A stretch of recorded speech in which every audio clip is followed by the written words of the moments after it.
এবার দুইটা হাত এমন করে দিবে, দুই চোখ দিয়ে পানি ছাড়বে আর চিৎকার দিয়ে বলবে, মুঝে বাস এক আমল কি জরুরত হ্যায়, আর কান্না করবে।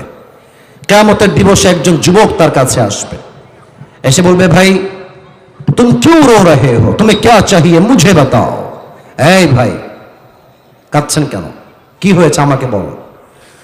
তো যুবকটা মাথা নিচু রাখবে, মাথা তুলবে, এই ভাই আপনি জানতো, আর আমার বাপ চিনছে না, মা চিনছে না, आप मुझे कोई मदद नहीं कर सकते, निकल जाइए यहां से, বের হন আপনি, আপনাকে দিয়ে আমার কোনো লাভ হবে না। तो যুবকটা অনুরোধ করে বলে, भाई मुझे बताइए कि आपको क्या चाहिए, मैं आपकी मदद शायद कर भी सकता हूं, बोलन ना भाई की লাগবে।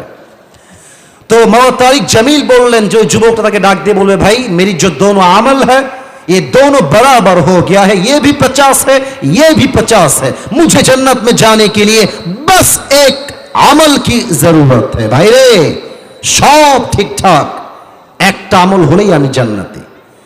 বলবে, আর ইউ শিওর, আপনি কি সুনিশ্চিত যে একটা আমল হলেই আপনি জান্নাতি, আমাকে স্পষ্ট ভাষায় বলেন।